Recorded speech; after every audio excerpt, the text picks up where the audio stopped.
Okay, welcome back, viewers. Time to do an update on the 66 ElCamino project. The firewall cleaned up, resealed. There's no serious rust issues in the firewall. The frame had a little bit of a bad spot in it. Excuse me, I had to move something. Right there in that area. So I had to cut this out, reshape it, put it back. That's done. And just getting the bottom of the firewall cleared up, cleaned up, getting the old undercoating off of it. I still got this little bit right here to do, and then sand it, prime it, paint it. But that video is, excuse me, this video is a little bit of an update on the car. However, the owner and I, we talked about replacing his upper and lower control arms.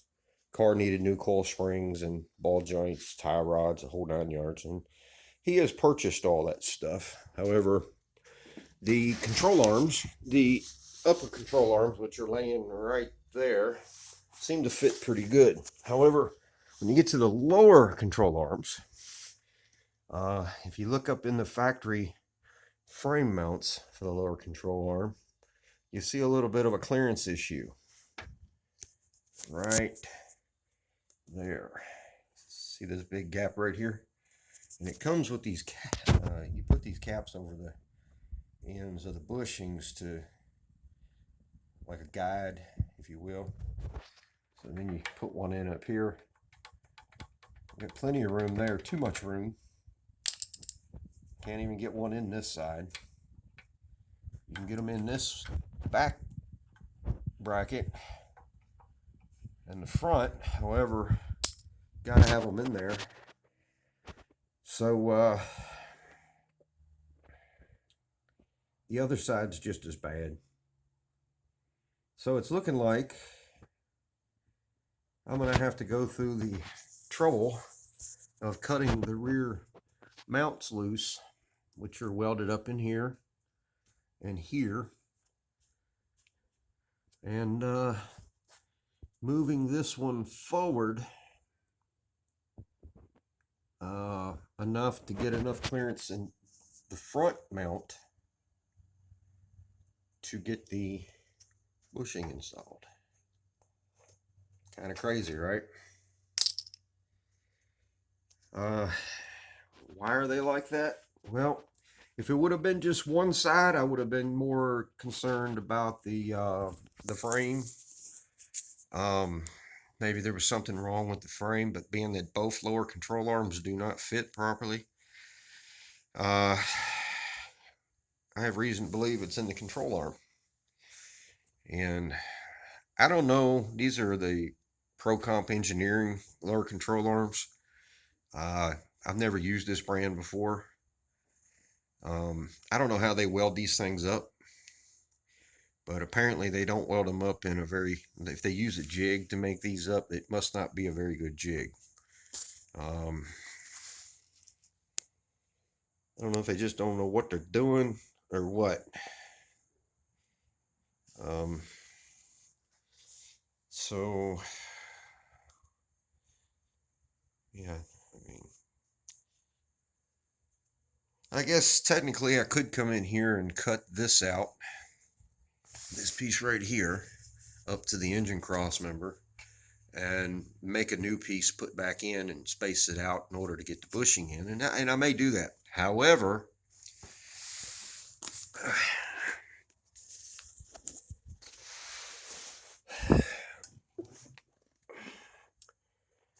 the control arm is mounted too far back for the coil spring cup. So when the weight of the vehicle is sitting on the upper and lower control arms, the coil spring is going to be kind of cocked back a little bit at the bottom. So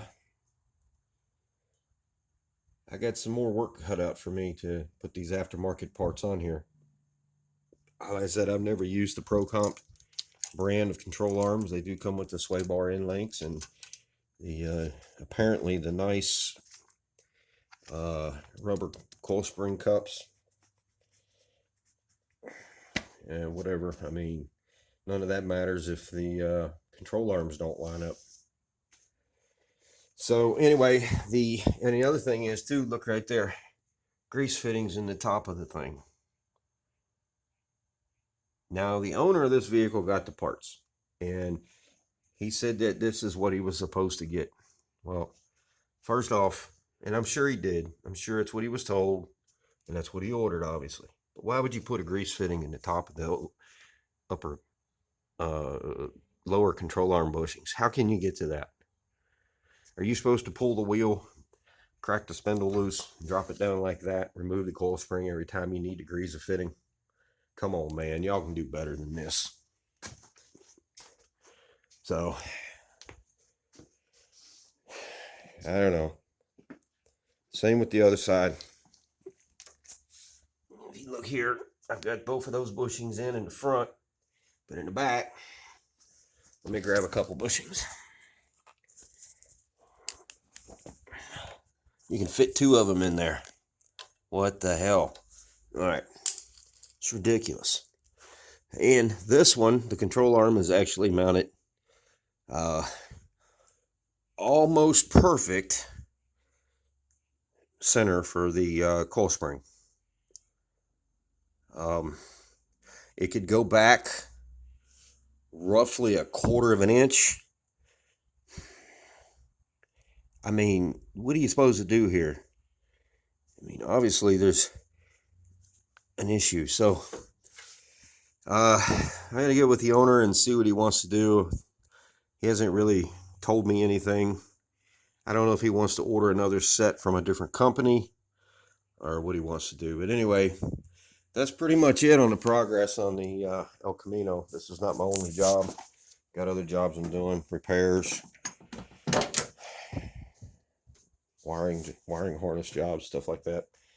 But this car's got some pretty serious floor pan rust issues, as you can tell. This whole support going across the entire floor pan is pretty much rotten all the way across here. This car was originally a 3-speed on the column, and somebody put it in the floor, and they've done quite a bit of hackery, but that's normal on these old cars. That rust here, this whole floor pan's rotten.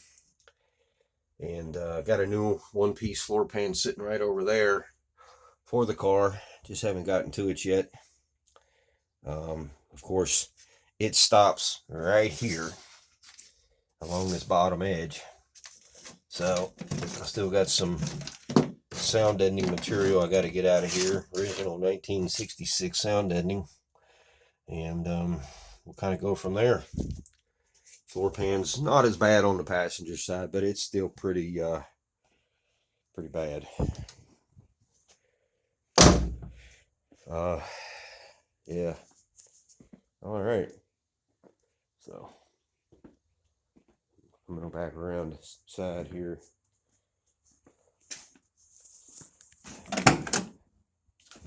Yeah, okay, anyway, there's the, I'm going to show you this. There's the floor pan for the car. Seems to be pretty well built.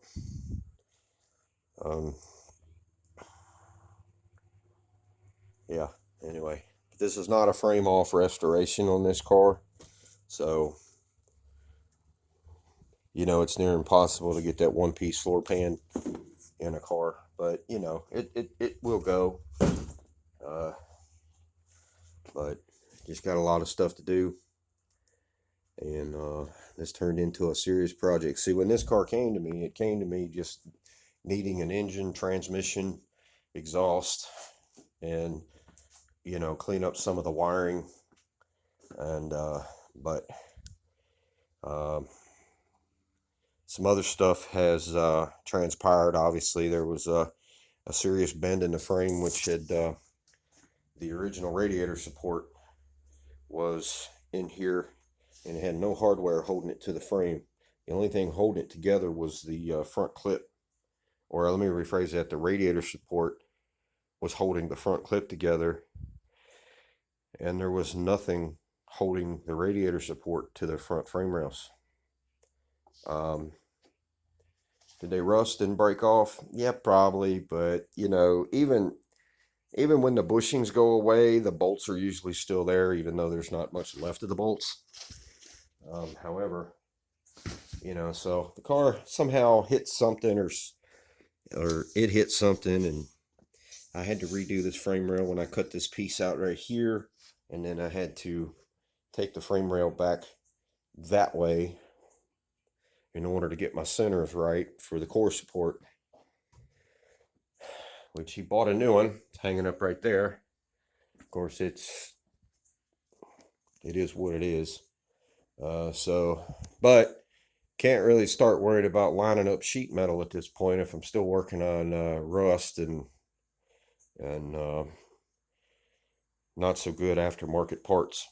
So if any of you've had any experience with the Pro Comp lower control arms or upper control arms, I'd be curious to know. So leave a comment below. Tell me what your experience is. And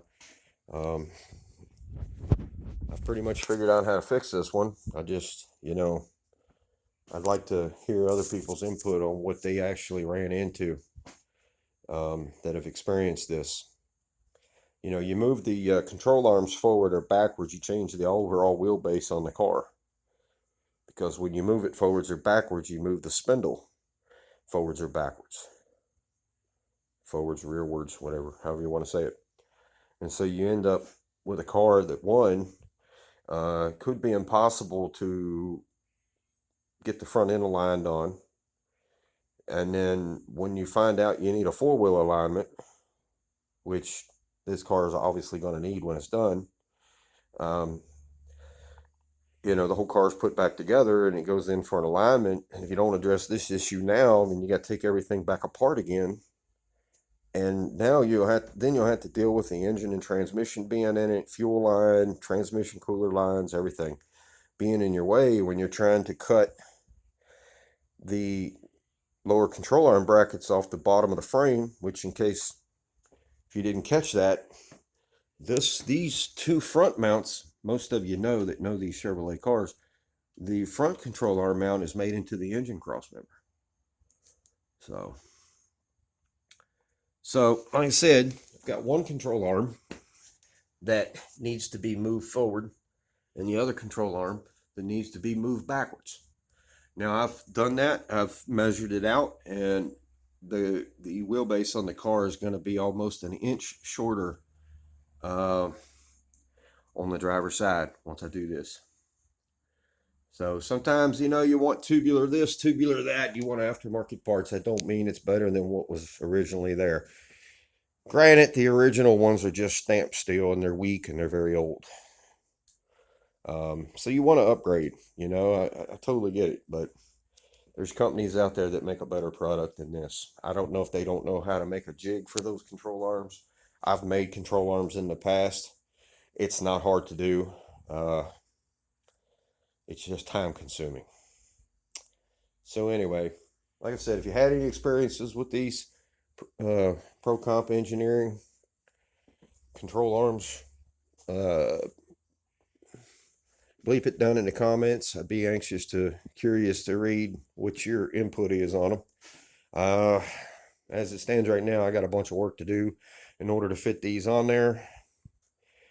If it wasn't for this problem, the front end would be back together and the wheels would be back on the car by now.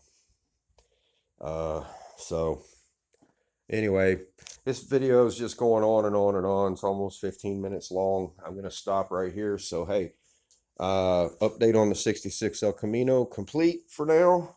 Will be another one in the near future. So if you like this content, subscribe to the channel. Give the video a thumbs up. Click that notification bell so you get notified of in the near future videos I'll be posting to my channel. And like I said, share it. Let me know in the comments what you think. Okay, talk to you later.